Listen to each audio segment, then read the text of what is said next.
I'm losing my mind.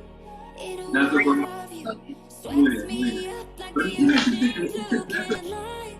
Gotta face the truth. I'm falling harder than I wanted to. And they say don't go diving in too deep. But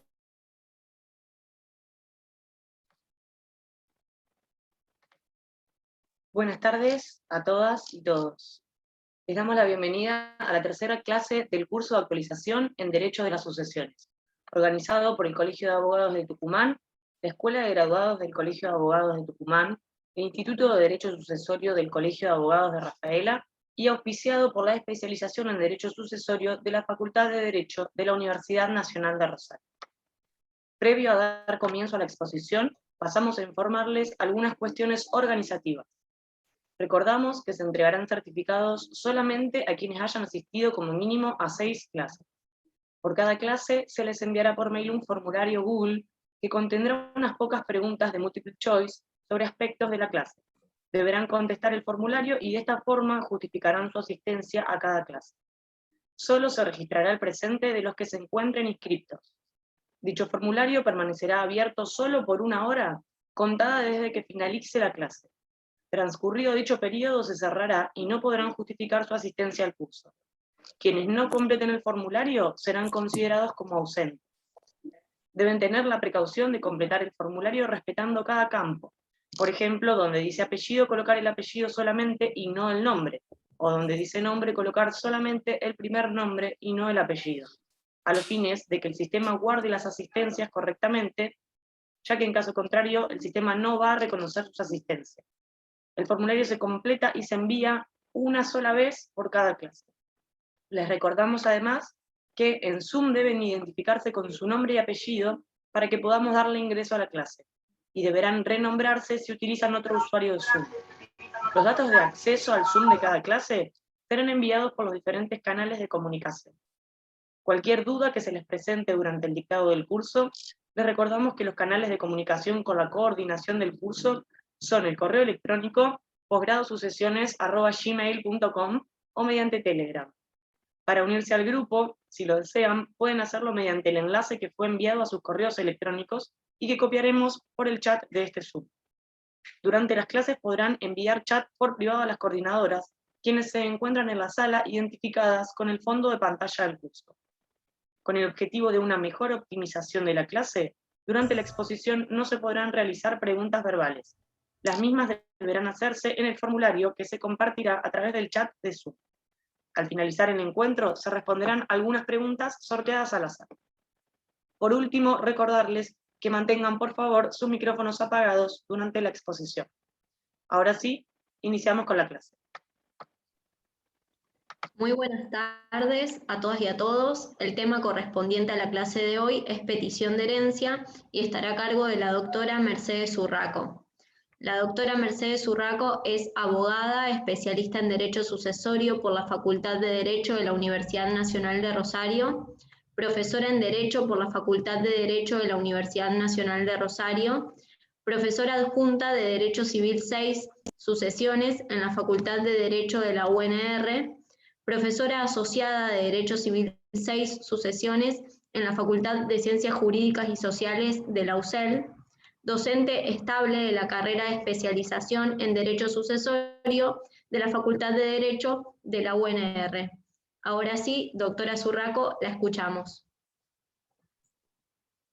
Bueno, buenas tardes y bueno, muchas gracias a las colegas que facilitan y que hacen posible el desarrollo de estos encuentros. Gracias a la organización por esta invitación a este espacio y por supuesto a los y las colegas que se encuentran allí del otro lado y que de alguna manera participando y acompañando este espacio de formación habilitan que estos seminarios, estos cursos se puedan llevar a cabo. Lo que vamos a hacer hoy es trabajar el tema de acción de petición de herencia. Para eso yo les voy a compartir un Power para que nos acompañe durante la exposición. Espero que se esté viendo correctamente. Cualquier cosa me avisan mis colegas. Y bueno, como les pongo allí, el tema de la clase de hoy es la acción de petición de herencia. Cuando hablamos en general de acciones sucesorias, siempre que tenemos que tener en cuenta de hacer la diferencia entre aquellas acciones que el causante pudo haber tenido en vida y transmite vía hereditaria a quienes tengan vocación hereditaria, distinguirlas de aquellas acciones que nacen en cabeza del heredero por su condición, por su calidad de tal. En este caso nos encontramos, entre otras, en acciones que vamos a ir trabajando durante este curso, que seguramente o han trabajado o van a trabajar próximamente, que tienen que ver con acciones que tienen por objeto defender la legítima, o la acción de colación, la acción de partición, la acción de indignidad, también que seguramente van a trabajar durante estos encuentros. Y entre estas acciones típicamente del derecho sucesorio y que nacen en cabeza de los herederos por su condición o por su calidad de tal, nos encontramos con esta acción de petición de herencia. Una acción de petición de herencia que en realidad muy rápidamente encontramos muchísimos conceptos, ¿no? Y distintas maneras de conceptualizarlos, ¿no? Antes de meternos estrictamente en lo que es el Código Civil Comercial. Pero yo elegí allí un concepto muy sencillo, muy básico, que nos dice que es la acción por la cual un heredero reclama la entrega de los bienes que componen el acervo sucesorio y el acervo hereditario, de quien los detenta, alegando también un título hereditario. Y fíjense cómo, si nos metemos en el articulado del Código Civil y Comercial, yo allí, para ubicarnos un poquito en la metodología del Código, recuerden que dentro del libro quinto, dedicado a las sucesiones por causa de muerte, tenemos un título especial, que es el título cuarto, que define y que regula, a partir del artículo 23.10 y siguientes, en 6 artículos, lo que es esta acción de petición de herencia. Y si de lleno vamos al primer artículo, que es el 23.10, el primer artículo de este título cuarto, fíjense cómo a partir de los requisitos de procedencia que nos da el 23.10, nos permite de alguna manera elaborar un concepto de esta acción, o en definitiva sacar, o a partir de lo que son las notas fundamentales, poder centrarnos en de qué se trata esta acción, cuál es su objeto, cuáles son los sujetos que tienen legitimación tanto activa como pasiva, etcétera, etcétera. Fíjense que el artículo 23.10 nos dice la petición de herencia procede para obtener la entrega total o parcial de la herencia sobre la base del reconocimiento de la calidad de heredero del actor contra el que está en posesión material de la herencia e invoca título hereditario. Fíjense como yo les anticipaba, cómo a partir de estos requisitos de procedencia podemos elaborar y podemos, digamos, determinar cuáles son sus notas fundamentales. Desmenuzando un poquito lo que dice este artículo, nos encontramos con que esta acción supone la existencia de un tercero que detenta bienes hereditarios, que no los detenta bajo cualquier título o alegando cualquier título, sino que invoca, como pongo allí, un título hereditario, un derecho que surge de la sucesión, pero al mismo tiempo nos encontramos con un actor que es fundado también en un título hereditario, que puede ser igual o mejor que el demandado, y de allí tener distintos efectos. El objeto de la misma termina siendo obtener la entrega total o parcial de la herencia. Yo allí me preguntaba algunos ejemplos como para poner y para poder centrarnos y volcar este tema de la acción a la práctica, y ahí vamos a encontrarnos con múltiples circunstancias, ¿no? Que se pueden dar tanto de exclusiones como de concurrencias. Pensemos en un descendiente que viene a concurrir o a excluir a otro descendiente, supónganse a una persona que al mismo tiempo pueda tener o no reconocida su filiación, y allí ya vamos a sumar un tema de acumulación de acciones con acción de filiación. Podemos pensar en un descendiente u otro pariente que venga a, por ejemplo, excluir al cónyuge supérstite a través de estas acciones de exclusión del cónyuge supérstite, acumulada, por supuesto, a la acción de petición de herencia, y en términos generales, un pariente que venga a concurrir con otro de igual o menor grado, o quizás algún heredero testamentario, es decir, no nos quedemos solamente en el ámbito de lo que es la sucesión legítima, sino que esto también se puede traspolar a la sucesión testamentaria y pensar en un heredero testamentario de un testamento posterior que venga a excluir a un heredero testamentario de un testamento anterior a partir de lo que es la ineficacia testamentaria, o tal vez un heredero legítimo que viene a querer excluir un heredero testamentario por alguna ineficacia testamentaria, llámese edad. Les pido por favor que apaguen los micrófonos. Muchas gracias, muchas gracias. Bueno, les decía, puede ser también un heredero legítimo que venga contra un testamentario porque media alguna ineficacia testamentaria, o a la inversa, algún heredero testamentario que venga a querer excluir a un colateral que, por ejemplo, se ha hecho declarar heredero, y aún quizás desconociendo el testamento. Es decir, vamos a ir viendo a lo largo de la clase distintas circunstancias. Como ya les anticipaba, son múltiples las circunstancias que se pueden dar en cuanto a exclusiones o a concurrencias. No se pretende con estos ejemplos agotar los pasos, seguramente van a surgir a lo largo de este desarrollo algunos otros ejemplos. Pero esta acción puede venir de alguna manera a querer excluir, como ya lo dice el mismo artículo 23.10, porque de prosperar la acción podemos encontrarnos que prospere de forma excluyente, y de esa manera el poseedor de los bienes será desplazado por el actor, que tiene un mejor derecho. Por eso hablamos de forma excluyente, y el código también así con otras palabras lo indica. Pero puede ser también que se trate de que la acción prospere de manera concurrente, es decir, que el poseedor tendrá que, en ese caso, compartir la herencia con el actor, que en este caso tiene no un mejor derecho, sino un igual derecho a la sucesión.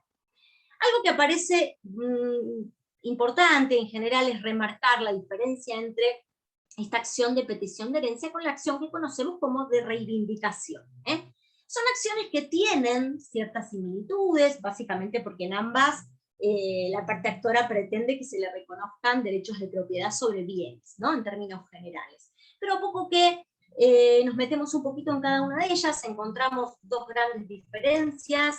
En la petición de herencia, el detentador, la persona que detenta los bienes, lo hace alegando, como dijimos, un derecho hereditario, un derecho que surge de una sucesión por causa de muerte.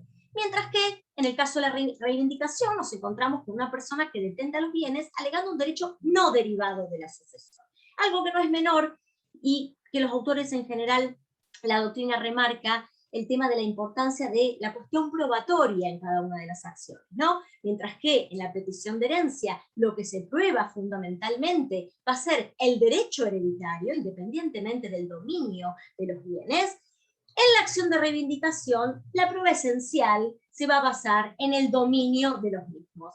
Y a mí me gustó traerles un pequeño párrafo, dos párrafos, mejor dicho, de este doctrinario que escribía durante la vigencia del Código de Vélez, que era Fornieles, y que con una claridad que me pareció muy práctica, nos dice, incluso citando a este jurista francés Potier, nos dice que se asemeja a una acción reivindicatoria, y que de hecho Potier decía reivindicación de una sucesión. Porque en el fondo nos dice, se trata de un propietario que pide al que no lo es, que le devuelva lo que le pertenece, aunque se diferencia fundamentalmente en que en la reivindicación se persigue la entrega de uno o varios objetos particulares, y en la petición la de una universalidad jurídica, si bien en definitiva concluye con la entrega de los objetos que la componen. Y en esta segunda parte que les recorto, me pareció muy claro para centrarnos en esta cuestión fundamental de la prueba que hablábamos, el tema del derecho hereditario y o el dominio en el caso de la reivindicación. Nos dice en la petición de herencia se discute también el dominio, no hay dudas. Pero ¿qué pasa? Ese dominio se encuentra fundado exclusivamente en un título hereditario, en el título hereditario. La propiedad del causante, en este caso, en la petición, queda fuera de lo que es el pleito y va supuesta implícitamente en esta acción. El que reclama los bienes debe probar tan solo que él es el verdadero heredero y por lo tanto el único dueño. Y aunque el demandado pueda decir que la cosa no es de propiedad del causante, si él la posee a título de heredero, debe entregarla a quien ostenta legítimamente esa calidad. Y termina diciéndonos, la acción tiende a que se restituyan las cosas hereditarias.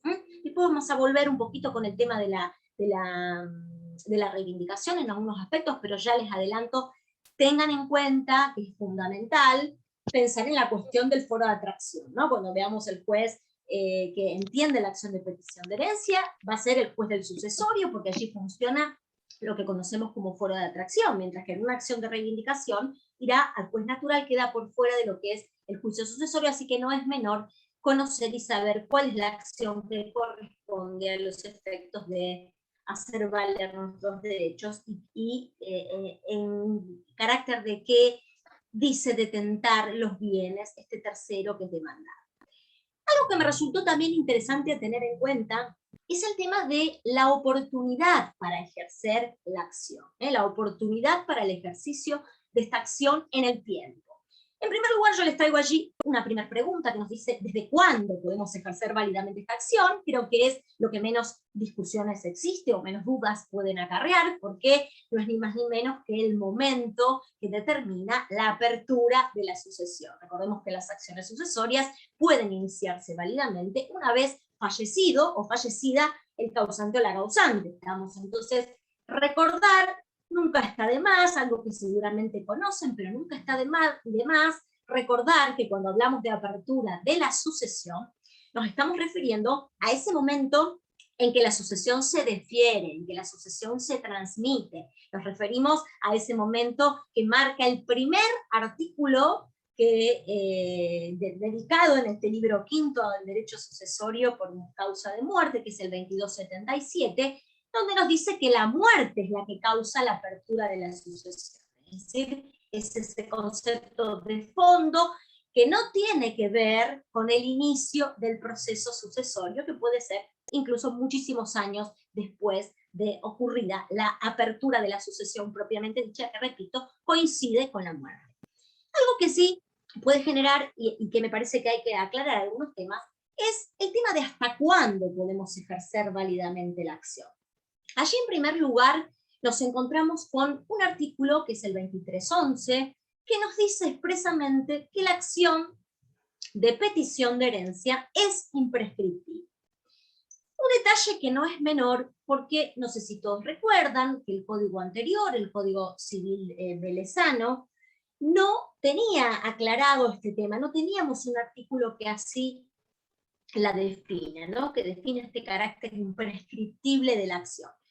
Lo que, por supuesto, generaba controversias, por falta de norma, y traía distintas tesis, distintas posturas de la doctrina y también en jurisprudencia acerca de qué ocurría con esta acción. Y brevemente, no nos vamos a demorar mucho, pero sí mencionarles algunas cuestiones que nos pueden ser útiles para algunos temas que vamos a desarrollar hoy. Recordar que el tema estaba entre sí, la acción prescribía, y en ese caso discutían el plazo de prescripción, era un plazo genérico de 10 años, que era el plazo genérico establecido en Vélez, o era el plazo de 20 años, que era el plazo para aceptar o repudiar válidamente una herencia. Que de allí quizás esta postura a veces se cuestionaba porque confundía de alguna manera la prescripción de la acción con la caducidad de lo que era el ejercicio del derecho a aceptar la herencia. Vamos a dejarlo allí, después cuando retomemos con un fallo con este tema vamos a volver. Y por supuesto del otro lado teníamos esta posición que ha sido la adoptada finalmente por el actual legislador, que decía que la acción era imprescriptible. Y de hecho planteaba el tema de la imprescriptibilidad con la salvedad de la posibilidad de prescripción adquisitiva, algo que también incorpora este 2311. Ahora, no nos podemos quedar sencillamente con el hecho de aclarar que se trata de una acción imprescriptible y por eso el transcurso del tiempo en nada puede influir respecto de la procedencia de la acción. ¿Por qué les digo eso? Porque justamente yo allí les pregunto, y digo, bueno, nos pregunto, ¿no? ¿Puede influir el transcurso del tiempo en la procedencia de la petición de herencia a pesar de ser ella imprescriptible? Y seguidamente aparecen al menos 3 cuestiones a tener en cuenta cuando hablamos del transcurso del tiempo, y que tenemos que estar alertas para no vernos de alguna manera imposibilitados o al menos encontrarnos con limitaciones a la hora de poder iniciar válidamente este tipo de acción. En primer lugar, vamos a analizar el tema de la necesidad de acumulación a otras acciones. En segundo lugar, la cuestión de la prescripción adquisitiva larga, que ya la anticipaba y que la regula el mismo artículo 2311. Y por último, tema vinculado a la caducidad del derecho de opción, que tiene una directa relación con el ejercicio de la acción de petición de herencia. En primer lugar, el tema de la acumulación. Yo allí les digo, la petición es imprescriptible, así lo dice el código, pero ¿qué pasa? Puede ser que necesite, que requiera ser acumulada a otra acción. Recordemos, como yo les decía, les anticipaba en algunos ejemplos, que muchas veces el requisito de procedencia, de hecho, de la acción era acreditar un derecho hereditario, y a veces ese derecho hereditario, y acreditarlo, vamos a tener que echar mano a acumular a otro tipo de acción, que puede ser la afiliación, en ese caso no tendríamos problema con la prescripción, pero puede ser, por ejemplo, que tengamos necesidad de ejercer una acción que tiene plazo de prescripción. Entonces, si se acumulara o si necesitáramos acumular esta acción, por ejemplo, yo les puse allí, a modo de ejemplo, la exclusión hereditaria conyugal, que tiene un plazo de prescripción, que es el plazo genérico que conocemos de 5 años en este nuevo código, vamos a ver que si tenemos prescripta la acción, lo que tenemos no es prescripta la acción de petición de herencia, pero sí vamos a haber perdido un requisito esencial de procedencia de la petición de herencia, que es alegar el derecho hereditario. ¿Estamos? Cuando digo exclusión hereditaria conyugal, me refiero a, por ejemplo, a alguno de los casos del 2437, le hace la separación de hecho, por ejemplo, sin voluntad de unirse, o en el caso del 2436, el matrimonio in extremis, figuras que van a trabajar seguramente a lo largo de este curso, no me voy a detener, pero pueden darse circunstancias, repito, de que la acción de petición de herencia requiera ser acumulada a otra acción, a los efectos, repito, de acreditar nuestro derecho hereditario o a los efectos de excluir a alguna persona para que nosotros podamos asumir o podamos incorporarnos en esa sucesión o en la parte alícuota que la persona que se pretende excluir está poseyendo, ¿no es cierto? Entonces, en ese caso, podemos vernos de alguna manera limitados o el paso del tiempo puede de alguna manera jugarnos a cierto límite con la acción de petición de herencia.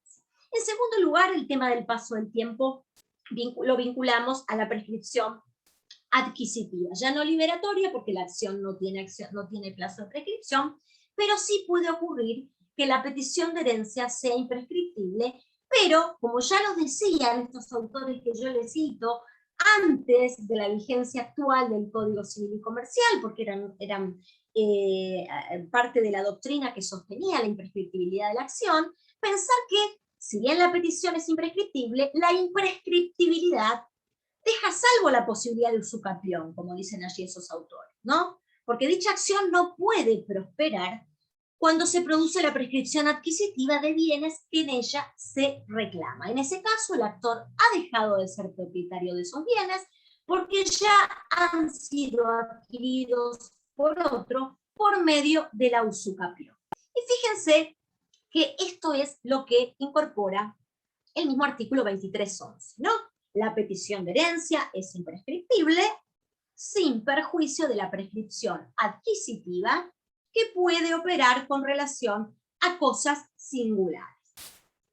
En este tema nos metemos, no lo vamos a desarrollar en profundidad porque es un tema bastante complejo y nos quedaríamos sin tiempo en la tarde de hoy, podríamos dedicarnos el resto de la tarde a este tema, pero sabemos que el tema de la prescripción adquisitiva y vinculado a la interversión de título, a la cuestión de los herederos que puedan intervertir su título y comenzar a poseer a título de dueño exclusivo y excluyente del derecho de los comuneros, es un tema bastante complejo, sobre todo en materia probatoria. Yo lo que hice allí sí es acompañarles algunos sumarios, algunos extractos de fallos, a los efectos de que ustedes puedan echar mano y puedan tener a los efectos de, si les interesa, si quieren profundizar, o si tienen algún asunto vinculado a este tema, poder allí tener algún material a los efectos de profundizar. Por ejemplo, un fallo que es del 2014, ya se encontraba en vigencia el Código Civil velezano todavía, pero que tiene vigencia en algunos aspectos, de hecho, algunos aspectos en otra temática, no en la prescripción adquisitiva, también lo vamos a echar mano seguidamente de este mismo fallo, pero aquí yo les recorto básicamente lo referido a la usucapión y a la interversión de título, con unos extractos donde aquí el tribunal, la Corte Suprema de Justicia de Buenos Aires nos aclara, nos dice, la composición hereditaria exige que el heredero que pretende excluir a sus coposeedores de un determinado bien perteneciente a la herencia, demuestre una posesión ordinaria suficiente para usucapir el bien respectivo, en cuyo caso deberá demostrar el momento mismo de inicio de posesión exclusiva con interversión de título, un tema no menor, ¿no es cierto? Y en segundo lugar, aclara que quienes pretenden la prescripción adquisitiva sobre bienes determinados son quienes deben probar la posesión ordinaria y especialmente la que se tuviera al inicio de la ocupación, como único medio de demostrar el cumplimiento del plazo legal a los fines de justificar la exclusión de sus coherederos respecto de bienes específicos del acervo hereditario.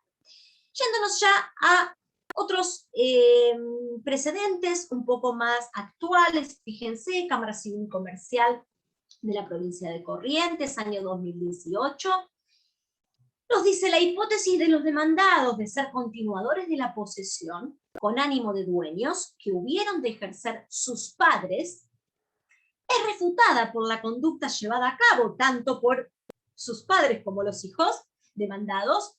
¿Por qué? Porque todos dijeron ser herederos y ahora afirman ser poseedores y o continuadores de la posesión de sus padres. Y allí lo que nos dice el tribunal, fíjense, ALP, que es uno de los demandados, invocó su calidad de heredera al abrir el juicio sucesorio de sus padres y sus hermanos, de modo tal que el planteo de los demandados, que los demandados hicieron para repeler la acción de petición de herencia es improcedente. No podían ser poseedores animus domini cuando antes, para introducir el bien en su patrimonio, dijeron ser herederos y ni siquiera desde esa fecha hasta la actualidad han transcurrido los 20 años requeridos por la ley que de alguna manera acredite esta alegada interversión del título. Vamos a encontrar que hay varios fallos que hacen hincapié en este tema, así que mucha atención a la conducta anterior de este poseedor, si ha manifestado poseer los bienes en carácter hereditario, ¿no? Porque vamos a ver que en reiteradas oportunidades los tribunales dicen, bueno, usted no puede desdecirse y de golpe alegar que viene poseyendo por más de 20 años como a título de dueño exclusivo, ¿no? Allí tenemos otro extracto. Fíjense, la posesión debe ser no solo una posesión ejercida a título de dueño, sino también en carácter exclusivo, de exclusivo propietario de la cosa. Si por el contrario la posesión se ejerce en carácter de condómino o coheredero, que sería nuestro caso, por lo mismo que se reconoce en otros un derecho de comunidad hereditaria, la posesión no podrá servir de base para la prescripción adquisitiva, por supuesto, contra estos últimos.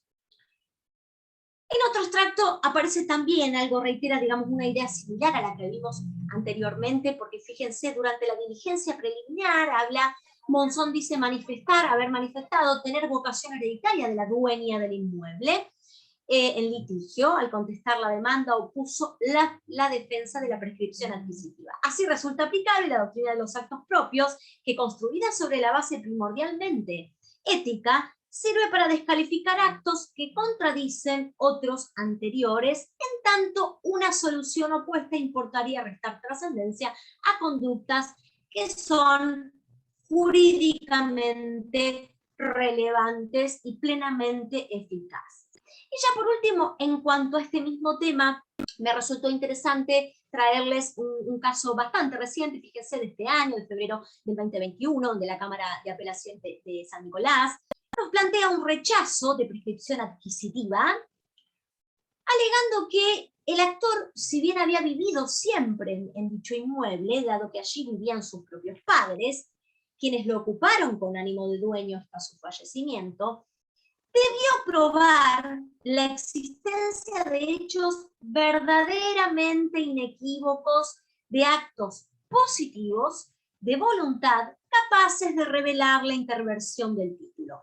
Es decir, esa intención de privar de la posesión a los coherederos que, al igual que él, eran continuadores de la de sus padres. Para lo cual no son idóneos y alega determinadas cuestiones como actos que exteriorizaron el ejercicio regular del derecho de uso, como pago de servicios, mejoras hechas para su habitación y conservación, testimonio de testigos, el mismo plano de mensura.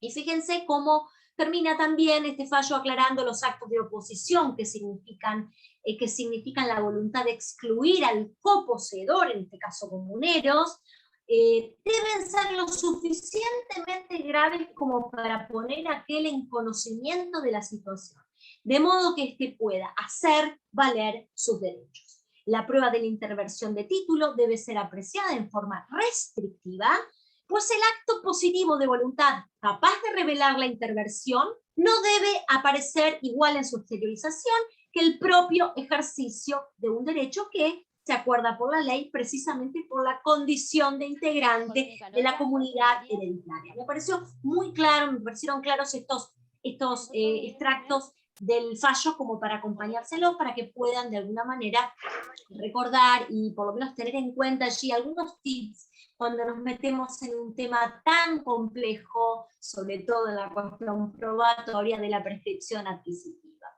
Y dentro volvemos a la cuestión del paso del tiempo y la petición, nos encontramos con la petición que es imprescriptible, pero no, tenemos que echar mano y no podemos olvidarnos del 2288, ¿no? ¿Por qué? Porque la petición es imprescriptible, pero si transcurrió el plazo de 10 años para ejercer el derecho de opción, el heredero no podrá ejercer la acción porque ha perdido dicho carácter. Por eso lo expreso entre comillas, ¿no? En definitiva, ¿qué carácter? El requisito de procedencia de alegar un derecho hereditario.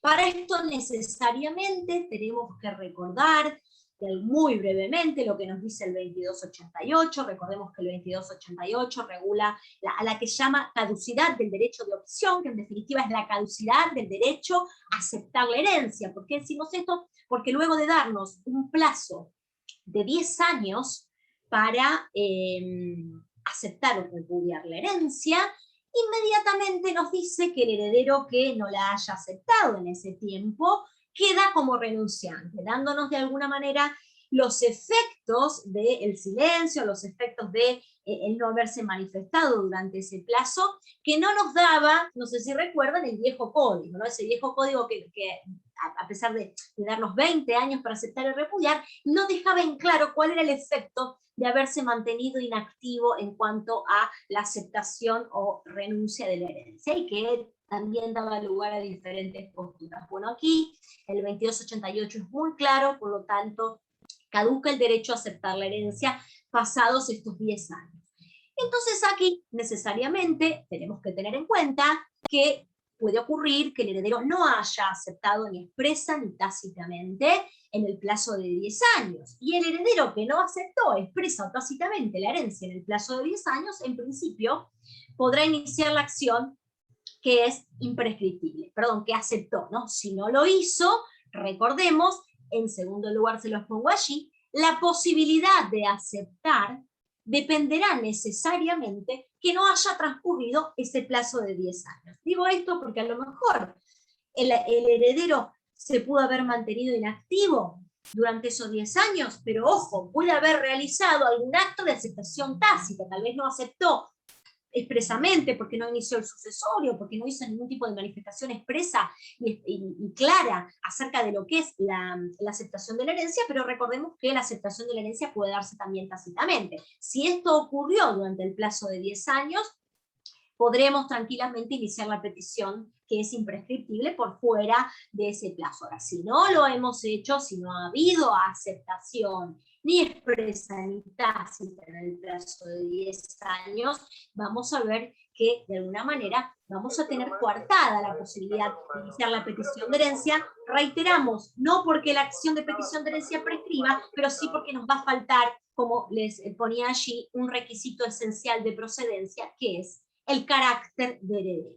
Y ese título que debemos alegar a los efectos de echar mano a esta acción. Algo que me resulta interesante es pensar si el plazo de caducidad del 2288 puede ser susceptible de ser dispensado en algún caso especial, es decir, si puede matizarse en casos especiales. Y para esto yo les acompaño nuevamente este fallo que yo les cité anteriormente, que también se había planteado el tema de la prescripción adquisitiva, pero en lo que hace a otro tema, que tiene que ver con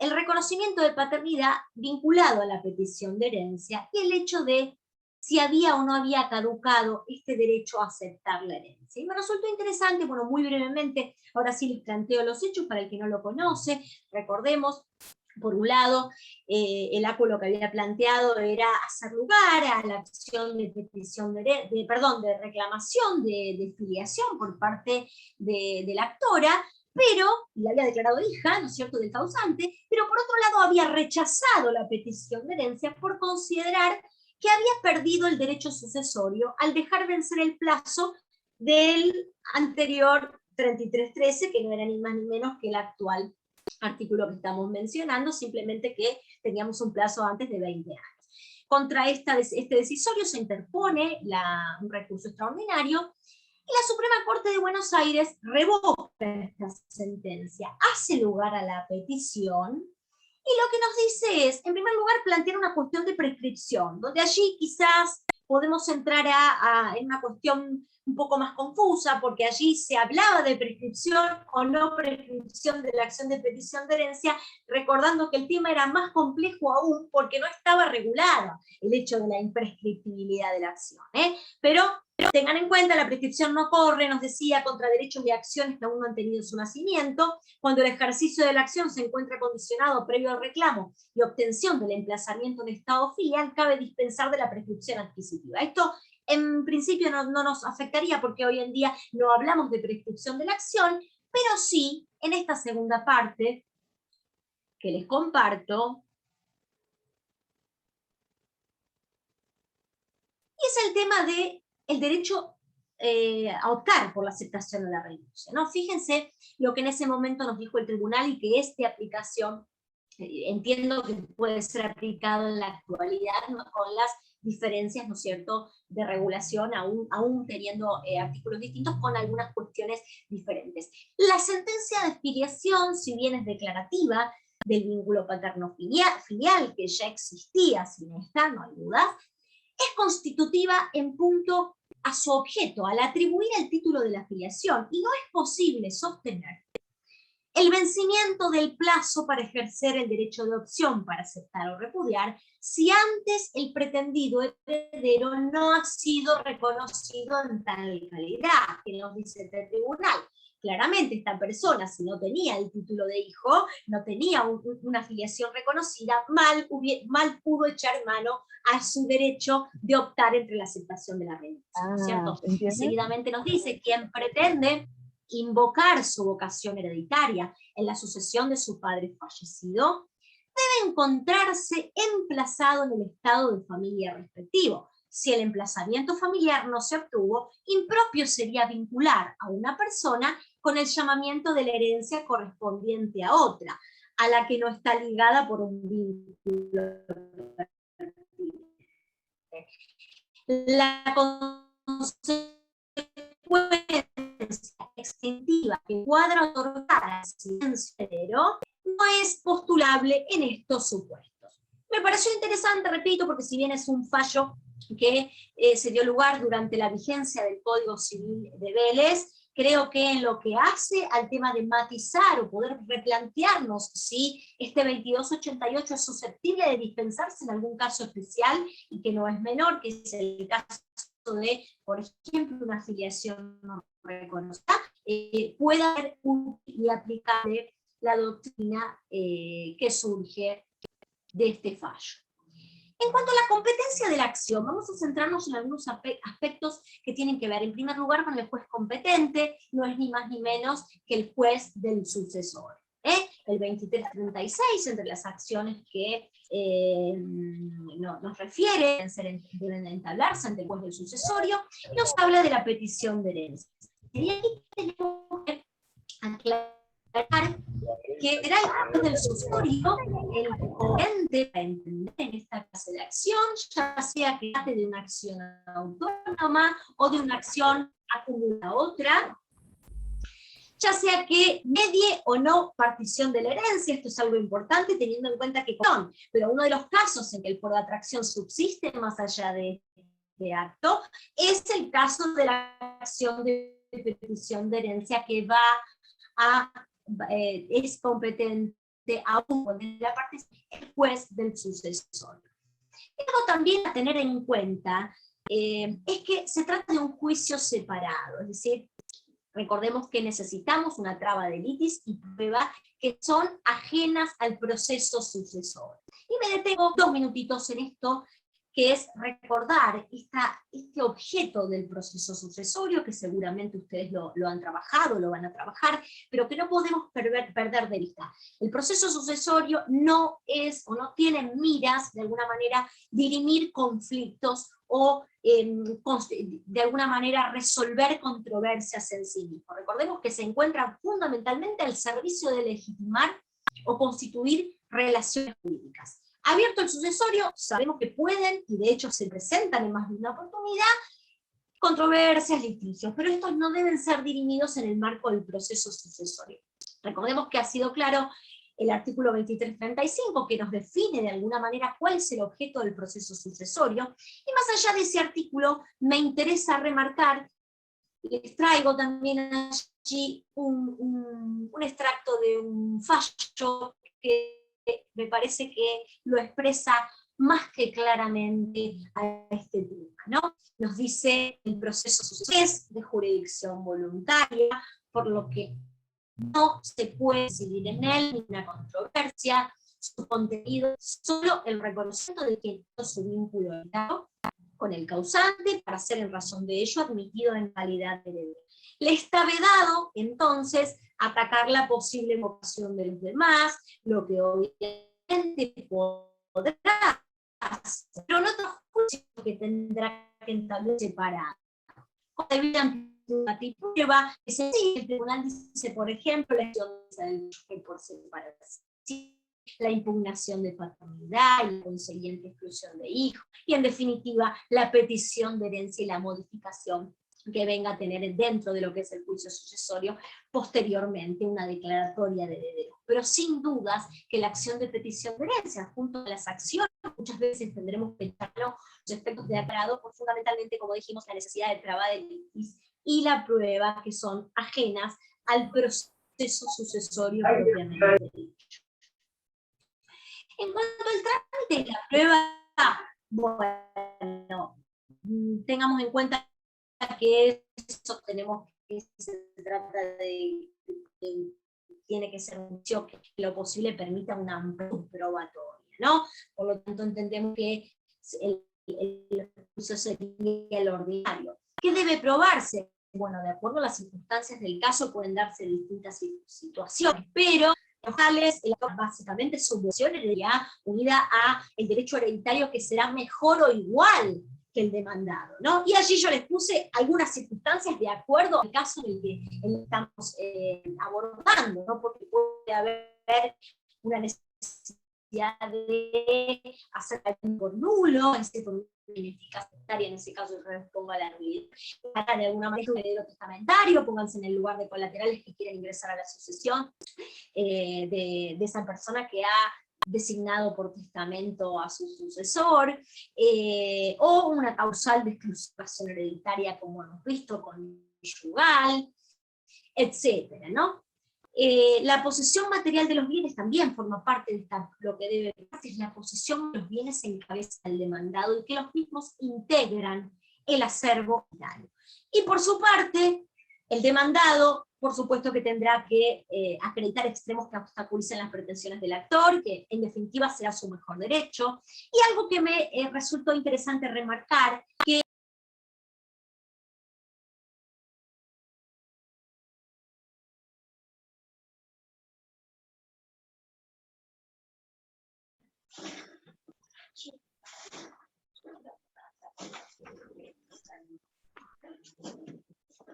Hemos tenido un inconveniente técnico que enseguida lo vamos a estar solucionando. Les pedimos unos minutitos de espera, por favor.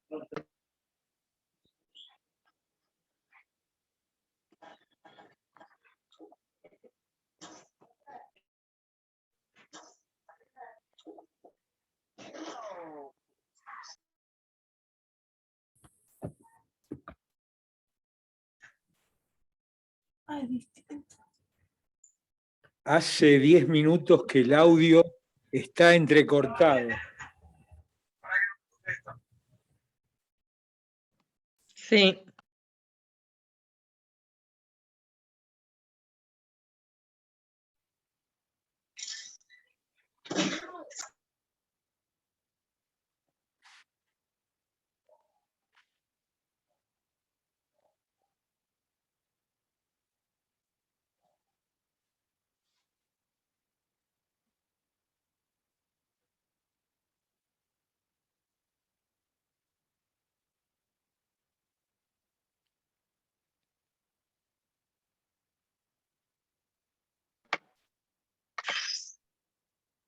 Estamos atravesando un problema de conexión, les pedimos disculpas y que nos tengan unos minutos de paciencia, enseguida vamos a estar retomando la clase.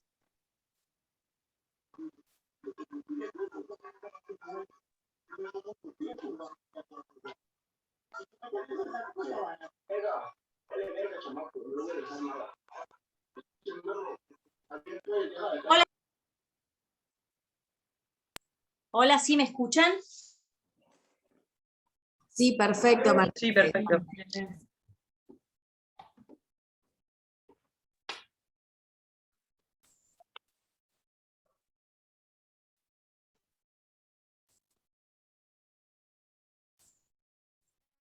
Retomamos, por favor me indican si me están escuchando, yo no me había dado cuenta que había Sí, perfecto, algún Mechi. problema con... Sí, se escucha muy bien. Bueno, retomamos con el tema de los efectos de la acción, ¿no? En cuanto a los efectos de la acción, tenemos que distinguir dos momentos. Uno, en cuanto al momento de interposición de la demanda, que cobra un gran interés en este momento, tener en cuenta la puesta en marcha de cautelares, ¿no? Aquí, si bien en distintos casos, jurisprudencialmente, incluso y por parte de la doctrina, se han aceptado distintas medidas cautelares, como el embargo preventivo, etcétera, hay una fuerte corriente que sostiene que la medida cautelar fundamental que debe plantearse en el marco de la acción de petición de herencia es la anotación del litis. ¿Por qué? Fundamentalmente dando respuesta a esta pregunta que yo pongo allí, que nos dice si es posible paralizar el sucesorio. ¿Estamos? Entonces, repito, hay una fuerte posición que dice que la anotación del litis es esa acción que menos daño definitiva va a causar porque permite la libre disposición de los bienes, descartando de alguna manera la posibilidad de que quien los adquiera, quien pueda adquirir un bien litigioso, se ampare en la presunción de buena fe. Algo que vamos a analizar seguidamente, porque es uno de los temas más importantes, diría, o el ABC de la petición de herencia, que son los efectos de los actos celebrados por el heredero aparente, pero a la hora de pensarnos o de pensar cuál es la medida cautelar propiamente dicha, o que mayor aceptación ha tenido, podemos mencionar que es la anotación del litis debido a eso. Yo allí les acompaño también de una manera muy clara, nos dice la Cámara de Apelaciones de Concordia, fíjense, corresponde confirmar la resolución que dispuso la anotación del litis solicitada por la actora respecto a unos inmuebles pertenecientes a su posible padre, respecto de cuyos hijos aquella acciona, también por filiación, y básicamente nos termina diciendo porque no causa mayores restricciones a los demás hijos, no tantos como lo causaría, por ejemplo, un embargo, ¿no? Y continúa, la medida de anotación del litis no solo resulta compatible con la acción de petición de herencia promovida, sino que es la más adecuada, le ocasiona una escasa o nula restricción patrimonial, habida cuenta que aparte de no afectar la disponibilidad de sus bienes, alcanza inmuebles que eventualmente le puedan corresponder. Y luego termina una cuestión genérica, ¿no? Que en cuanto a la verosimilitud del derecho, en la anotación del litis, si bien debe reunirse en todos los casos, siendo ella menos grave en sus efectos de embargo, que el embargo, en tanto permite la disponibilidad del bien, la carga de admisibilidad se atenúa manifiestamente. Entonces, tener en cuenta, ¿no?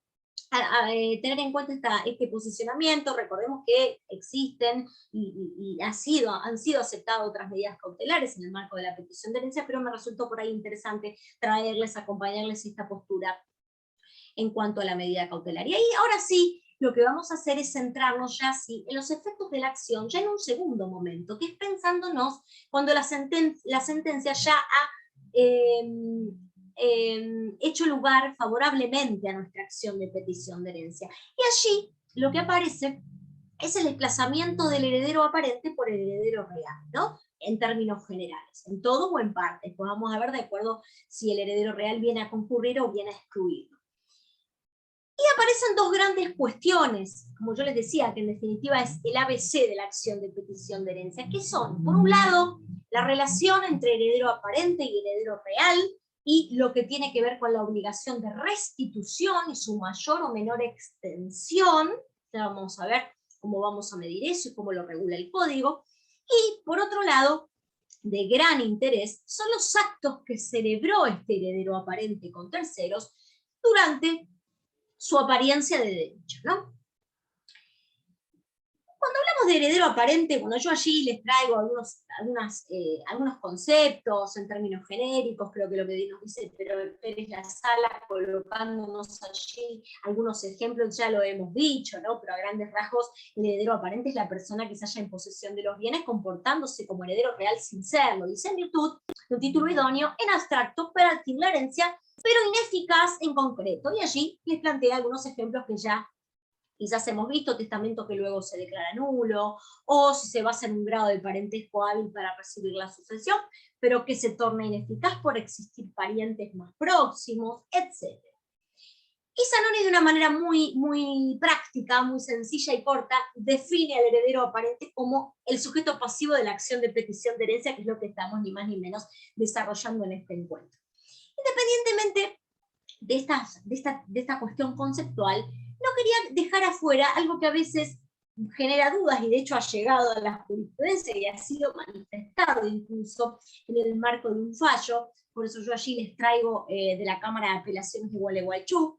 Fíjense una parte de este fallo, que allí lo tienen, allí tienen la cita por si quieren acceder en extenso, pero lo que hace estrictamente, lo acompaño aquí, porque ¿qué es lo que ocurría aquí? Dice, ahora bien, tocante a la denominación herederos aparentes, que los accionados cuestionan, si los demandados por petición de herencia, señalando que no revisten tal calidad, la de heredero aparente, sino que cuentan con vocación directa en el sucesorio, adelanto que no existe razón a los apelantes, no existiendo impedimento alguno para que una misma persona reúna en sí las cualidades de heredero aparente y de heredero real, lo que ocurre siempre que un coheredero ha entrado no solo en posesión de su cuota parte, sino también de la que corresponde a otro coheredero. Algo que siempre resulta de interés manifestar, que de alguna manera, con una u otras palabras, lo está diciendo allí el tribunal, citando de hecho doctrina especializada.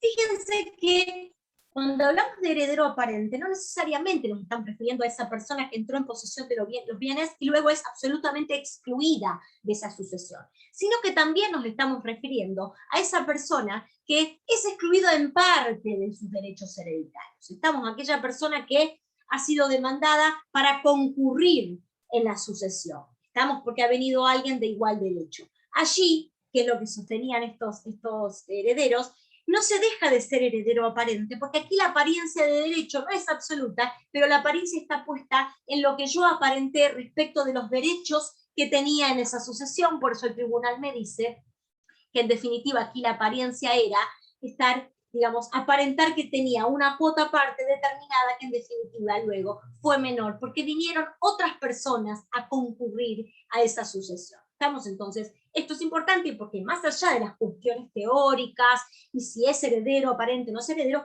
¿en qué nos interesa? Nos interesan los efectos prácticos de que cuando hablamos de la responsabilidad o la forma de restituir del heredero aparente, hablamos de aún en los casos en que esa apariencia no sea absoluta, sino que haya sido por aparentar un título con una vocación hereditaria que no se equiparaba en lo que refiere a la cuota parte que aparentaba frente a terceros. Entonces, centrándonos ya así en la relación entre heredero aparente y heredero real. Aquí les diría que una de las cosas fundamentales tiene que ver con la restitución. Y allí, a partir de los artículos 23, 12 y siguientes, ustedes van a encontrar que la obligación de restitución por parte del heredero aparente tiene que ver con todos los bienes que el causante era propietario, poseedor o ejercía derecho de retención. Nos habla de la ley de que debe ser en especie, si es imposible debe indemnizar daños. Y algo importante a tener en cuenta es que las reglas aplicables en esta materia, nos dice el Código, quedó dispuesto sobre reivindicación en cuanto a las obligaciones del poseedor de buena o mala fe. Entonces, nos tenemos que dirigir allí a los efectos restitutorios. Ahora, antes de ir a analizar algo que en realidad conocemos, que tiene que ver con qué es lo que tengo que restituir, si soy de buena o mala fe, algo muy importante en esta materia, y que está regulado en el título dedicado a la petición de herencia, es dar respuesta a este interrogante, que es cuándo se configura la mala fe del heredero aparente. Y allí yo les pongo otros interrogantes para preguntarnos si, por ejemplo, algo que muchas veces suele plantearse y ha llegado incluso y sigue llegando a nuestros altos tribunales, por lo que pareciera que ahí hay una equivocación o hay algo que todavía no se termina de comprender, a pesar de que el código es muy claro y lo era también el código anterior en esta materia, y es preguntarnos el mero conocimiento que pueda tener el poseedor, el heredero aparente en definitiva, de la existencia de otros herederos, es decir, de herederos preferentes o concurrentes, trae aparejada la mala fe de este heredero aparente, o quizás algo que también aparece en más de una oportunidad, la falta de denuncia de otros herederos existentes en el proceso sucesorio trae aparejada la mala fe del heredero aparente. Bueno, rápidamente y para no generar confusión me adelanto contestando que esto no es así. Digamos que estas dos preguntas, la respuesta es la negativa, es decir, el mero conocimiento no trae aparejada la mala fe, es decir, el mero conocimiento de la existencia de otros, y ya vamos a ver por qué, y la falta de denuncia de estos en el marco del proceso sucesorio tampoco. Se tratan de circunstancias que requieren un pasito más a los efectos de probar la mala fe. Y fíjense, yo para tratar este tema y previo a ver exclusivamente lo que dice el código, les traigo también algunos extractos de fallos, en este caso de la Suprema Corte de Justicia de Buenos Aires del año 2016, donde me pareció con una claridad absoluta trabaja este tema diciéndonos y contestando de alguna manera las preguntas que nos estábamos haciendo allí en la proyección anterior. La mala fe no se refiere a la conducta asumida por un heredero en el escrito de inicio del sucesorio, que como en el caso no denunció a un heredero con mejor derecho, ni tampoco durante los trámites procesales posteriores. Solo se juzgará la mala fe en el marco de una acción de petición de herencia, y aquella existirá cuando se demuestre, en primer lugar, que el heredero aparente vencido en la acción conocía la existencia del heredero de carácter preferente o concurrente que inició la acción de petición, y además, y recalco además, porque no es un no, sino que es un ni, es algo que debe complementar, lo primero, no solamente conocer la existencia, sino que además debía conocer que aquel no se presentó a recoger la sucesión porque ignoraba que le fuese deferida, ¿no? Un tema que muchas veces se deja de lado y que no es menor. No solamente debo conocer la existencia de otros, sino conocer su ignorancia, la ignorancia de ellos acerca de su llamamiento hereditario. El tribunal continúa diciendo: el poseedor de la herencia no puede ser considerado de mala fe si el pariente más próximo no alegó que hubiera ignorado el fallecimiento del causante, es decir, en torno a el conocimiento de la muerte, en definitiva, gira esto de no conocer que la herencia no le ha sido deferida, o que la herencia, digamos, que desconoce el llamamiento. No se ha desvirtuado, nos dice el tribunal, la presunción de buena fe del poseedor de la herencia, ya le hace heredero aparente, dispuesto por aplicación del principio general, hasta tanto el contradictor lo destruya. Y seguidamente nos dice, es presupuesto de la ley que toda persona guía su conducta por normas morales y legales, por ende, en tanto existe la presunción de buena fe, la que no ha sido desvirtuada por la actora, la misma cabe mantenerse. De una manera muy singular, y que lo vamos a pasar muy rápidamente, si podemos continuar, la Cámara Civil y Comercial de Mendoza, se los dejo allí a los efectos que también puedan echar mano y tengan conocimiento de este fallo, de una manera muy similar, pero quizás haciendo una diferencia bastante importante acerca de lo que se trata, con lo que yo comencé prácticamente este encuentro cuando hablábamos de apertura de la sucesión y distinguir la apertura de la sucesión de la apertura del proceso sucesorio. Estamos, fíjense, allí en el primer párrafo que yo les cito, un sumario, en realidad la mala fe se configura cuando el poseedor se incauta los bienes, teniendo conocimiento de que hay otro pariente más próximo que permanece inactivo porque ignora la apertura de la sucesión. Y si nos vamos al final, ya para no hacerlo tan largo, fíjense que bien la ley aclara que se trata de casos distintos. Tanto el que regulaba Vélez en el 3428 como el que regula el actual 2313, que utiliza una terminología distinta, pero que en definitiva refiere lo mismo. Uno decía, ignoraba que le fuera deferida, otro artículo, el actual artículo, nos dice ignoraba su llamamiento. En definitiva, lo que debe ignorar es el inicio del proceso sucesorio. Perdón, lo que no debe ignorar no es el inicio del proceso sucesorio, sino que debe ignorar que la herencia le hubiese sido deferida, o que en definitiva existía un llamamiento a su favor, porque en última instancia había fallecido el causante. Por eso, distinguir apertura de la sucesión, término de derecho sustancial, con apertura del proceso sucesorio. Y finaliza diciendo la expresión legal no significa que el heredero real ignora que la sucesión se está tramitando, sino que lo que ignora es la muerte del causante.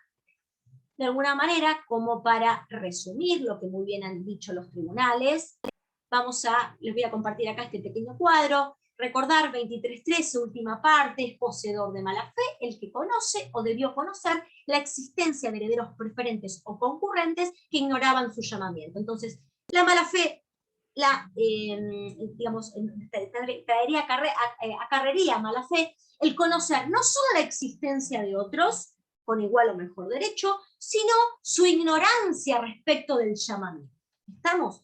Y en el marco de la buena fe, y que además se presume, por supuesto, estaría quien desconoce la existencia de otros, directamente porque, por ejemplo, hay un hijo no reconocido y por lo tanto se desconoce absolutamente ese vínculo filial, o de un heredero testamentario por desconocer el testamento, o aún conociéndolos, puede ser que conozca la existencia junto a que conocen de su llamamiento. Es decir, yo sé que hay otros, pero también sé que esos otros conocen la muerte del causante y que pueden presentarse cuando quieran al proceso sucesorio. Entonces, distinguir este tema porque no es menor.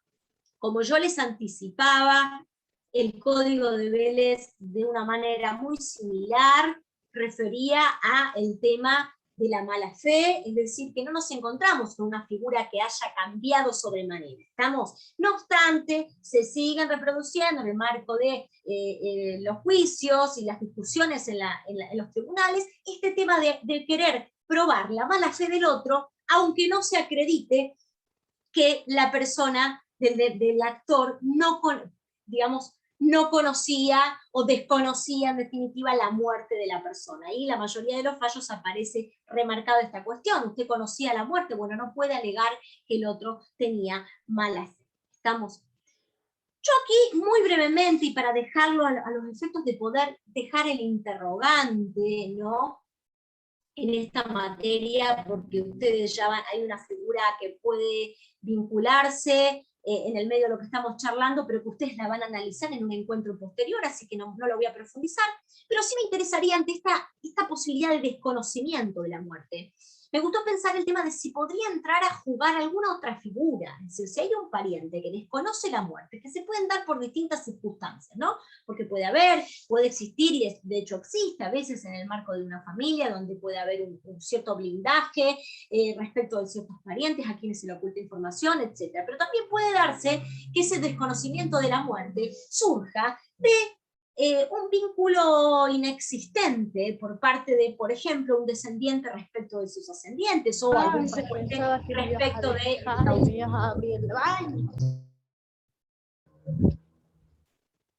Y entonces, a mí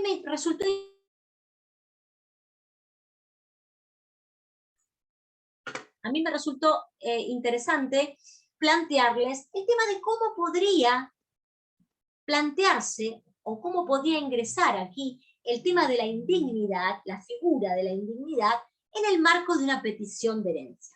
¿Por qué me resultó interesante? A partir del inciso B, este inciso B que nos dice, repito, lo van a estudiar, tienen una clase especial de indignidad, pero me resultó interesante esta idea del maltrato grave al causante, ¿no?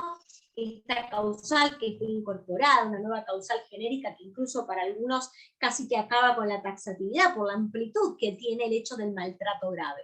Y traerles el tema de que se trataron en una jornada de derecho civil del año 2015, donde se planteó que este maltrato grave, especialmente en adultos mayores, podía incluir el maltrato psicológico y emocional, y entre ellos el abandono que puede implicar la ausencia de relación familiar manifiesta, continuada, exclusivamente atribuible al demandado. ¿Y por qué me resultó interesante traerles esto? Básicamente para poder pensar si a lo mejor, y de acuerdo al caso concreto que tendremos que ver, esta ausencia de relación manifiesta podría, de parte de quien plantea una acción de petición de herencia, imagínense, incluso queriendo alegar que desconocía la muerte del causante, pueda derivarse a el hecho de haber perdido contacto alguno y poder incurrir en esta causal de indignidad. Algo que me gustaría desde ya dejar planteado que esto es un interrogante y que esto es algo que lo podemos acompañar a los efectos de ver si podría darse en el caso concreto, porque no todo distanciamiento respecto de un familiar, en este caso causante, va necesariamente a incurrir en la causal de indignidad del maltrato grave. De hecho, los autores que tratan este tema hacen hincapié en que si puede darse que una persona se ha alejado durante el progenitor, digamos, la vida del progenitor durante su vejez, puede darse a una situación que en realidad ya se venía manifestando y que en realidad era atribuible al propio quizás causante en vida, que por ahí reconoció a un hijo, pero nunca lo incorporó efectivamente familiarmente, es decir, no profundizó esa relación, y durante la vejez obviamente que esa relación se mantiene distante. De ninguna manera podríamos plantear una indignidad por maltrato grave considerándolo que este destrato, que este maltrato, que este distanciamiento incurre en una causal de indignidad. Lo mismo si el causante quizás ha sido el que ha generado la rotura de la relación por no aceptar muchas veces el proyecto de vida de los descendientes, ¿no? O las elecciones familiares, laborales, etc. Es decir, que necesariamente yo les traigo esta posibilidad. Para el caso concreto será indispensable valorar el caso concreto y ver si quizás este distanciamiento y este desconocimiento, por ejemplo, de la muerte, puede tratarse, puede deberse en definitiva a una causal de indignidad que tiene que ver con haberse mantenido alejado sistemáticamente del causante. En el caso de darse esta situación, y repito, hay que ver el caso concreto, tenemos que recordar el artículo 2283, donde nos dice que la acción de indignidad puede oponerse como excepción por el demandado, entre otras cosas, el demandado por petición de herencia. Por eso allí se los traje.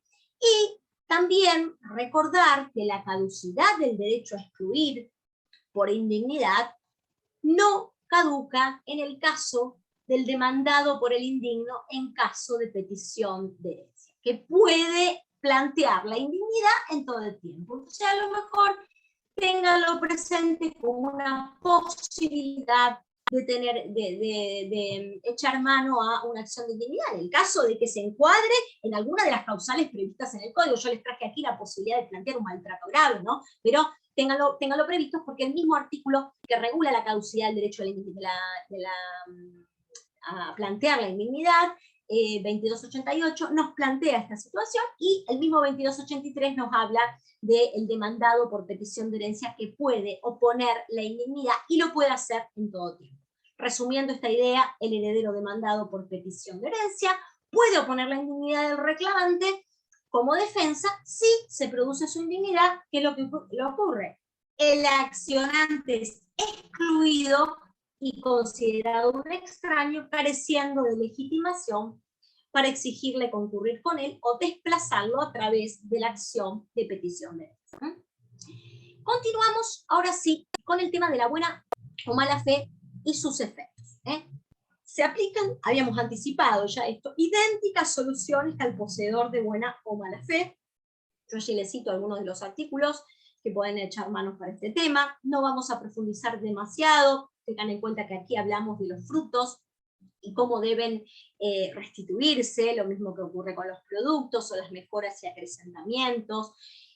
Todo eso lo encontramos a partir de los artículos 19, 35 y siguientes, como allí se los planteo, y pérdidas y deterioros. Y algo que en lo que sí me quiero detener tal vez es el caso del bien hereditario enajenado a tercero de buena fe. ¿Por qué pongo enajenado a tercero de buena fe? Porque en ese caso tenemos que recordar, y lo vamos a ver ahora seguidamente, el tema del 2315. Recordemos que cuando se enajena un bien a un tercero de buena fe, título oneroso y con determinadas circunstancias que ahora vamos a analizar, la responsabilidad restitutoria por parte del heredero aparente va a depender, como ya el bien no va a volver, porque vamos a recordar que en ese caso el bien, el acto va a ser oponible al heredero real, la obligación restitutoria por parte del heredero aparente tendrá directa relación con su buena o mala fe, porque la buena fe, en el caso de buena fe, deberá devolver solamente el precio percibido, nos dice el 2315, mientras que en el caso de la mala fe del heredero aparente, es decir, el poseedor, que ha enajenado un bien a un tercero de buena fe y a título oneroso, debe indemnizar todo perjuicio causado. Allí, de la misma manera que la ley regula diferente extensión en la obligación restitutoria en cuanto a frutos, productos, mejoras, pérdidas, etc., lo mismo hace respecto de la responsabilidad que va a tener a los efectos de repararle o no el daño causado al heredero real, en lo que hace a esa relación interna entre heredero aparente y heredero real, y en el marco de la obligación restitutoria. Vamos Mercedes, a discúlpame que te interrumpa, ¿sí? Quedan 10 minutos de exposición. Bueno, perfecto, sí, ya en breve estamos terminando. Vamos, si ya ahora nos queda, los actos realizados por el heredero aparente con terceros, algo que también, junto a la obligación restitutoria del heredero aparente con el heredero real, funciona, digamos, como, o pertenece al ABC de la acción de petición de herencia. ¿Qué es lo que ocurre con el tema del derecho aparente? Algo que ya todos conocemos, el derecho aparente sabemos que es el fundamento de la validez de actos celebrados, porque encarece, en definitiva, en este caso, del derecho hereditario, ¿no? Basado como teniendo como finalidad la seguridad jurídica, viene a desplazar aquel famoso principio que conocemos de la nemo plus iuris, que tiene que ver con que nadie puede transmitir un derecho mejor y más extenso que el que tiene, nos dice el 399, pero al final nos aclara sin perjuicio de las excepciones legalmente dispuestas. Y en el marco de la acción de petición de herencia nos encontramos justamente con excepciones legalmente dispuestas que vienen a, de alguna manera, desplazar este principio de nemo plus iuris. Para esto, en primer lugar, lo que sí hay que hacer es distinguir, porque la ley le da claramente distinta regulación, a los actos realizados de administración y los actos de disposición. Nos estamos refiriendo a los actos celebrados por el heredero aparente. Yo aquí les citaba muy brevemente, pero vamos a pasarlo porque ya estamos casi sobre la hora, así que le citaba nomás una frase de Fourier que muy claramente también lo que hacía era aclarar esta doctrina que tenía que ver con el derecho aparente, su finalidad y las diferencias, ¿no? Esta apariencia de derecho revestida de formas legales que la ley considera como si en realidad hubiese tenido el derecho al solo efecto de proteger a terceros, ¿no? Y que no es menor porque lo que detalla este autor de alguna manera se vuelca en la ley cuando vemos qué es lo que considera o qué es lo que tiene en cuenta la ley para hacer valer los efectos de los actos celebrados por el heredero aparente y con tercero. En primer lugar, nos encontramos con una primer parte del artículo 23 y 15, que en realidad nos dice que los actos de administración son válidos hasta la notificación de la demanda, dice, salvo que haya habido mala fe del heredero aparente y del tercero. Algo que se distingue, yo al solo efecto de ver que realmente el código ha regulado de una manera distinta este tema, les traigo allí el artículo de Vélez, que en realidad era mucho más favorable a los actos de administración, porque fíjense que validaba los actos de administración en forma genérica, aunque el poseedor sea de buena o mala fe. Hoy lo que hace es limitar un poco, habla de la notificación de la demanda como límite, y aclara que salvo en el caso de que haya habido mala fe del heredero aparente y del tercero, algo que ya se venía sosteniendo desde la doctrina, ¿no? Que no sería viable que se sostenga la doctrina de el derecho aparente para proteger cuando ha habido una connivencia fraudulenta, en definitiva, tanto de un heredero como de un tercero de mala fe en este caso, y es lo que ha adoptado el 2315. Ahora, fíjense que algo que me gusta destacar y que alguna doctrina destaca, es que la norma debe interpretarse, no podemos quedar a secas con este artículo, porque la norma debe interpretarse de acuerdo a los actos, a cómo se regulan en el Código Civil y Comercial en el marco de la administración, los actos de administración, artículos 23 y 24 siguientes, seguramente lo han analizado allí por el primer encuentro, y el daño que pueda implicar al heredero real sobre la base del concierto fraudulento. ¿Por qué dicen eso estos autores? Básicamente porque algo que se plantea es decir, bueno, tenemos que diferenciar quizás los actos meramente conservatorios y los actos de administración ordinaria, que seguramente sabemos que son aquellos que menos efectos o que menos daño o menos alteración le van a provocar al patrimonio, que justamente tienen una finalidad distinta a la que puedan tenerlo actos de administración extraordinaria. Esto, por supuesto, tendremos que analizar el caso concreto. Esto dependerá del criterio judicial y del tipo de actos que estemos en el marco de ese sucesorio determinado, ¿no es cierto? Pero, en principio, plantear esta idea que no para todos los actos de administración tenemos que plantear lo mismo. De la misma manera plantean cómo es esto que hasta la notificación de la demanda son válidos. Dice, ¿qué quiere decir? Que a partir de la notificación de la demanda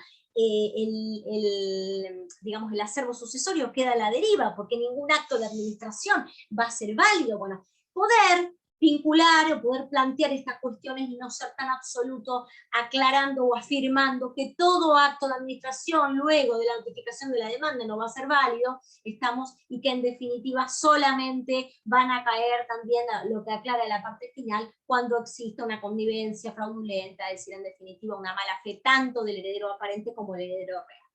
Y ahora sí centrarnos en la parte final del 2315, que es con lo que me interesa que terminemos, porque es un tema fundamental, que son los actos de disposición. Los actos de disposición a título oneroso, en favor de terceros que ignoran la existencia de herederos de mejor o igual derecho que el heredero aparente, o que los derechos de este estaban judicialmente controvertidos. Es decir, fíjense cómo en cuanto a los actos de disposición que claramente generan una alteración del patrimonio y otro tipo de cuestiones respecto que claramente le van a afectar al heredero real, la ley es más estricta, ¿no es cierto? Y la ley me dice que los actos de disposición serán válidos cuando hayan sido realizados a título oneroso, cuando medie buena fe del tercero, que la ley de alguna manera, en el mismo artículo que yo les citaba, 2315, lo define o define esta buena fe del tercero, en definitiva, que desconozca la existencia de herederos de igual o mejor derecho. Nótese que es distinta la calificación de la buena fe del tercero a la del heredero aparente, es distinta en cuanto a cómo la calificamos, porque el solo hecho de conocer la existencia de otros herederos, o conocer que los derechos del heredero aparente estaban controvertidos judicialmente, ya los coloca en una posición que no podrán ampararse en esta buena fe a los efectos de oponer ese acto al heredero real. Entonces, título oneroso, buena fe, de acuerdo a lo que regula el 23, o como la califica el 2315, y yo allí les pregunto, ¿declaratoria de herederos? ¿Por qué lo pregunto en realidad?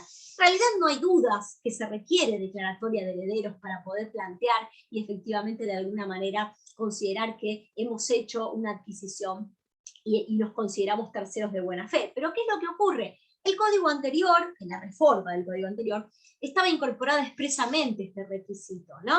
En este viejo artículo que hablaba de la necesidad de existencia de declaratoria de herederos del heredero aparente. Estamos para que ese tercero pueda ampararse en el artículo que le permite oponer ese acto a disposición al heredero real.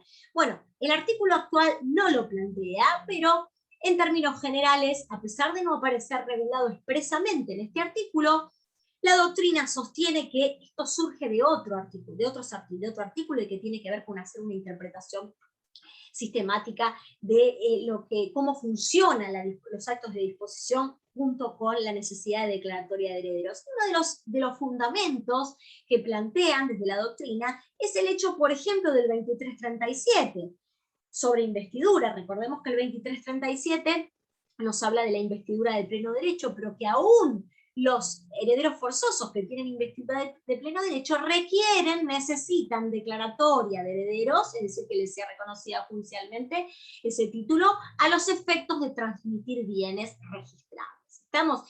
Entonces, en definitiva, aunque el artículo no lo requiere expresamente, se ve alcanzado por normas registrales que obligan a ella, dada la imposibilidad de cualquier acto de disposición de un bien registrable pueda, digamos, realizarse sin declaratoria de herederos a favor del enajenante o constituyente, ¿no? Básicamente para considerar y para poder encuadrarse en la oponibilidad que plantea el 2315.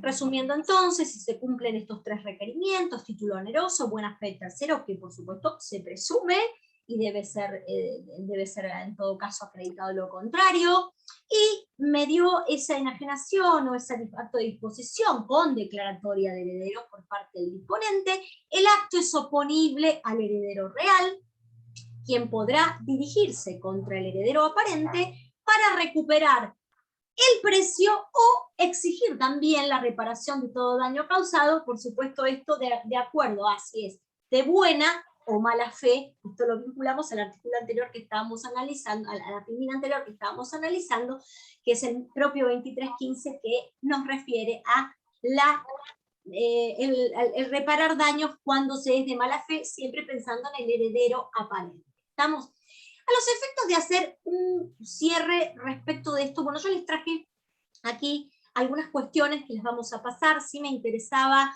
traerles este fallo, ténganlo, agéndenlo si les interesa, porque tiene que ver con un tema muy importante. Además de aclarar lo que ya venimos viendo de una manera muy clara, muy correcta para mi gusto, citando doctrina especializada, nos habla de por qué la apariencia del tercero y qué es lo que necesitamos, ¿no es cierto? Fíjense, la apariencia deja de proteger al tercero cuando se acredita que no fue ella la que determinó la contratación, sino que el tercero conocía o debía conocer la verdadera situación. ¿Estamos? Continúa, aclara la necesidad de existencia de declaratoria de herederos en favor de la persona que dispuso, todo lo que veníamos charlando, pero algo que me resultó muy interesante es que aquí se rechaza el tema de la acción fundada en que se apelaba, digamos, se planteaba esta idea de poder hacer caer ese acto que había tenido el heredero aparente con un tercero. Fíjense, porque el adquirente del inmueble, básicamente, algo que sucede aquí es que surgía de forma autoelocuente que los derechos de la vendedora estaban controvertidos, y por eso la demandada lo primero que planteó fue: esta persona no puede ampararse en la buena fe, porque conocía que mediaba un juicio de filiación del cual debió tener conocimiento, por lo tanto se encuadra en el 2315, no es un tercero de buena fe. ¿Y qué le dijo el tribunal en este caso? Algo que me pareció interesante tener en cuenta. Hizo hincapié en que en realidad lo que hubo fue una negligencia por parte de la escribana que intervino en la enajenación. ¿Estamos?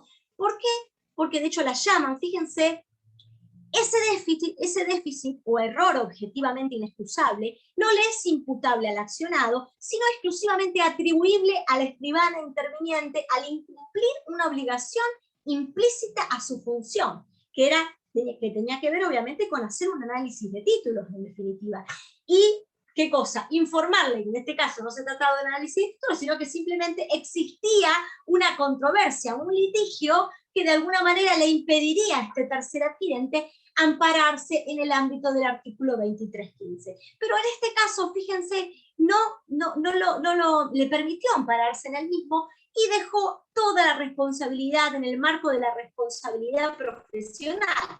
Seguidamente nos dice: la obligación como funcionaria autorizante, nos sigue hablando la escribana, al tener el expediente en sus manos para llevar a cabo la operación por tracto abreviado, trascendía lo exclusivamente inscriptorio registral, debiendo noticiar de la controversia y, en todo caso, si las partes negociales igual querían llevar a cabo la compraventa, salvar su responsabilidad a través de la minuta insistida, ¿no? Nos referimos al consentimiento informado de alguna manera. La escribana, luego de manifestar, asesorar a ambas partes, preguntada que fue si comunicó lo que resultaba del proceso sucesorio, con total liviandad respondió: no lo consideré necesario ni prudente informar sobre alguien que potencialmente tenga un derecho en expectativa. Y en un exceso de confusión, dice el tribunal, de su función específica, respaldó la buena fe del comprador en que teníamos la convicción absoluta que la heredera testamentaria era la única heredera. Bueno, me resultó interesante cómo allí desliga de la mala fe a esta persona adquirente y atribuye en definitiva responsabilidad profesional de la propia escribana, que no había informado debidamente de la existencia, a pesar de haber tenido conocimiento, de un juicio de filiación que claramente venía o podría venir a afectar los derechos en el marco de ese sucesor. ¿Estamos? Ya sí, ahora para cerrar, básicamente resumiendo un poquito, cuando hablamos de efectos de la mala fe, cuando hablamos de efectos de la petición de herencia, es fundamental diferenciar la buena o mala fe tanto del heredero aparente como del heredero que contrata con aquel, y tener en cuenta la calificación, la caracterización de una y de otra, porque no es lo mismo la mala fe del heredero aparente ni la buena fe, obviamente, ni tampoco la de la buena o mala fe del tercero que contrata con aquel, porque el código la califica de una manera distinta. Y al mismo tiempo poder plantear su importancia, ¿no? ¿Para qué nos interesa poder calificar la mala fe del heredero aparente? Que la encontramos en el 2313, básicamente, para considerar para tener en cuenta la importancia en cuanto a los efectos entre partes y en la obligación de restitución, pero no juega, atención, en cuanto a la validez de los actos de disposición celebrados con estos terceros de los cuales estuvimos hablando. Y en cuanto a la buena fe del tercero, buena o mala fe del tercero, la vamos a encontrar en el 2315, ¿no? La mala fe requería la existencia, el conocimiento de la mera existencia de otros herederos o que sus derechos estaban judicialmente controvertidos. ¿Y para qué nos resulta importante? ¿Para qué cobra importancia el tema de la buena o mala fe? En cuanto a la validez de los actos de disposición a título oneroso, allí 2315, y tanto la mala fe del heredero aparente como la mala fe del tercero en conjunto pueden afectar en cuanto a la validez, como dijimos, de los actos de administración, si tanto el tercero como el heredero aparente son calificados de malas. Así que terminado el encuentro, básicamente lo van a ver a esto seguramente en alguno de los encuentros, simplemente recordar que el cesionario de derechos hereditarios no queda amparado en el 2315, lo dice el mismo 2312, no podemos equiparar al cesionario de derechos hereditarios, por más que pueda alegar buena fe y título oneroso, en el marco del artículo 2315, porque el cesionario está equiparado al heredero aparente en las relaciones con el demandante. Bueno, ahora sí, muchas gracias, voy a dejar de compartir. Agradezco la atención y pido disculpas si ha habido alguna interrupción, no sé si ha sido debido a conexión mía o del Zoom, la verdad que desconozco, pero bueno, espero que hayamos podido, no obstante, respetar el horario.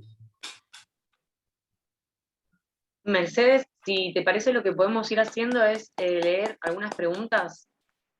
Bueno, La ¿tenemos primera, tiempo todavía, Natacha? sí, tenemos tiempo para leer 2 o 3. ¿Cómo no? La primera, que la mandó Ana Laura. Doctora, ¿cómo es en la práctica? Teniendo en cuenta que la petición puede hacerse desde la apertura de la sucesión, pregunta, ¿se puede hacer mediante carta documento o la forma de hacerlo es siempre en el expediente judicial? ¿Y se debe hacer la petición a cada uno de los herederos? La acción de petición de herencia, dijimos que era, a lo mejor, no sé en qué momento llegó esta pregunta, porque a veces la gente pregunta antes de terminar la clase, o sea, vamos a hacer alguna aclaración. Tengan en cuenta que estamos hablando de un juicio, la acción de petición de herencia debe solicitarse a través de un juicio, y como vimos, un juicio que preferentemente sea ordinario, que debe ser separado del juicio sucesorio. Lo que sí aquí puedo creer, de acuerdo a lo que se interpreta, ¿no? A veces las preguntas están recortadas.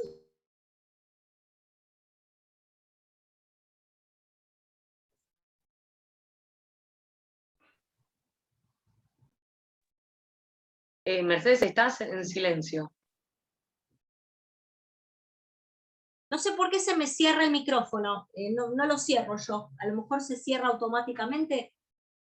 No sé hasta dónde escucharon, yo lo que les estaba planteando es que lo que sí puede ocurrir en la práctica, la acción de petición de herencia debe ir por un juicio separado, que no se cuestiona, esto no se debe dirimir dentro del marco del proceso sucesorio, por lo mismo que hemos analizado a lo largo de la clase, pero lo que sí puede ocurrir, que yo les decía que lo he pasado de largo por una cuestión de tiempo, es lo que sí puede darse, que a veces, en algún caso determinado, por ahí no tenemos necesidad de llegar a entablar una acción de petición de herencia, porque a lo mejor, de acuerdo al estado del proceso, de acuerdo a el tipo de prueba que tengamos que plantear, porque a lo mejor es una persona que no se presentó y se presenta luego de la declaratoria de herederos con un derecho que lo puede, por ejemplo, una partida de nacimiento, es decir, donde no hay nada que discutir por fuera del sucesorio, y todavía no hemos llegado a la partición. En ese caso nos bastará quizás nada más y nada menos que ampliar la declaratoria y no irnos por el lado de la petición de herencia. Por eso, de acuerdo al caso concreto, tal vez no echamos mano a esta acción. ¿Estamos? Entonces, si ya nos hemos pasado de la acción ya ha pasado la partición del juicio, necesariamente vamos a tener que echar mano a la petición de herencia, o vamos a tener que echar mano a la petición de herencia, como cuando yo les decía, tenemos que acreditar determinadas cuestiones que no se pueden discutir en el marco del sucesorio, como excluir al cónyuge supérstite, o como plantear el tema de una filiación, ¿estamos? Porque no la tenemos reconocida. Y algo que a veces plantean, y tenemos que tener en cuenta en la práctica, que donde sí quizás vamos a tener que ir necesariamente a una acción de petición de herencia, aunque por ahí tengamos un derecho que fácilmente pueda ser reconocido en el marco del sucesorio, que nos puedan ampliar fácilmente la declaratoria, porque el resto de los herederos estén de acuerdo, es cuando se hayan realizado actos, por ejemplo, de los que estuvimos analizando, y tengamos que resolver la cuestión restitutoria. El tema de la cuestión restitutoria, sin duda, lo vamos a tener que ir a discutir, así como la calificación de buena o mala fe del heredero aparente, que, por ejemplo, enajenó un bien, va a tener que ser necesariamente en el marco de una petición de herencia. O sea que, no sé si respondí a la pregunta de la colega, pero en términos generales, de acuerdo al caso, podremos o no echar mano a otras figuras, como ser, por ejemplo, ampliar una declaratoria, sin ir al juicio de petición de herencia.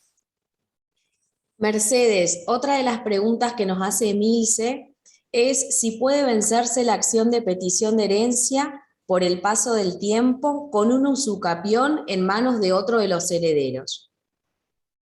Sí, sí, por supuesto. Justamente uno de los casos que estuvimos analizando durante la clase fue ese, ¿no? El mismo artículo 2311, recuerden que lo plantea. Lo que pasa es que allí, si bien muy claramente el artículo dice que eso es factible, sabemos que en la práctica la cuestión más problemática es acreditar no la posesión durante 20 años, sino que se ha intervertido el título. Es la posesión a título de dueño. Por eso yo les acompañé algunos sumarios, como para que puedan también ir a ver el caso concreto, a los efectos de que puedan, si bien no era el tema central de esta clase, que puedan introducirse en un tema o profundizar un tema que ha sido de largo debate y que tan complejo es en la práctica llevar adelante. Pero sí, sin duda la respuesta es sí. Mechi, por una cuestión de tiempo voy a hacer la última pregunta. Bueno. Jessica nos pregunta qué pasa si no quedan bienes en la sucesión porque fueron vendidos y aparecen nuevos herederos no declarados. Bueno, acá lo que tenemos que, esto claramente la respuesta está dada por lo que estuvimos viendo respecto de los actos celebrados con terceros. Estamos, en este caso hablaron de venta, actos celebrados con terceros, junto a, o sea, tenemos que ver dos cuestiones. Una, si esos actos le son o no le son oponibles al heredero real. Estamos, porque si le son oponibles, no podrá echar mano a reincorporarlos, digamos, y a poder reincorporar al sucesor y dejarlo sin efecto.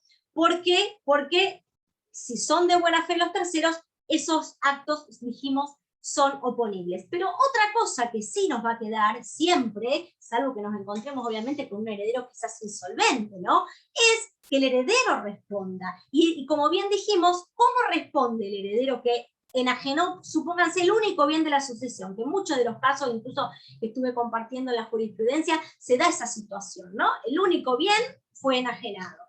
En ese caso, siempre nos queda echar mano a la responsabilidad que tiene el heredero, que será restituir el precio de lo que enajenó, siempre y cuando sea de buena fe, o si podemos acreditar la mala fe, el artículo nos dice que la responsabilidad va a ir más allá y deberá reparar todo daño causado. Muchas veces en la jurisprudencia lo que se hace es plantear que una cosa es lo que se debe, es el precio percibido, si hay buena fe, y otro tema es si hay mala fe, donde ahí ya sí vamos a ir al tema del valor, ¿no? Porque ahí seguramente puede haber habido pérdidas, ¿no?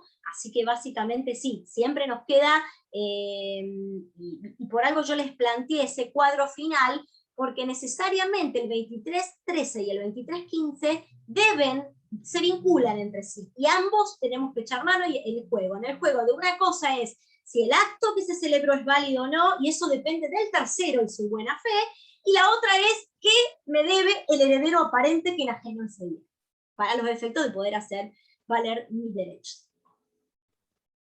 Bueno, muy bien, para culminar con la jornada de hoy, agradecemos enormemente a la doctora Mercedes Urraco por su participación desinteresada en estas jornadas, en este curso de Derecho de las Sucesiones. Has expuesto, Mercedes, de manera muy clara y muy práctica, de gran utilidad para todos los colegas que nos acompañan en el día de hoy.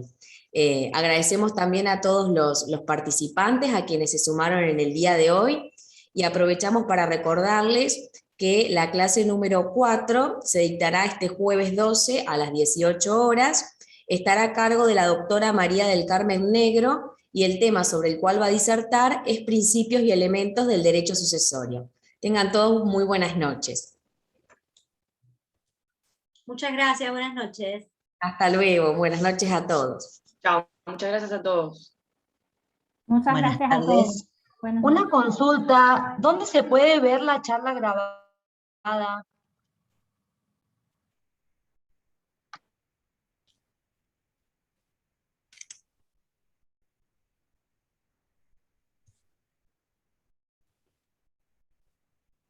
¿Ya se fueron? ¿Hola? Hola, ¿lo cierro?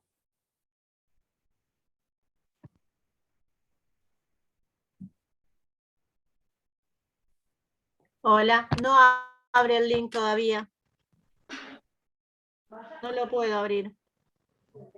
Ya está abierto el link. ¿Ya está abierto? A ver. Sí, Y recuerden que va a estar 1 hora abierto.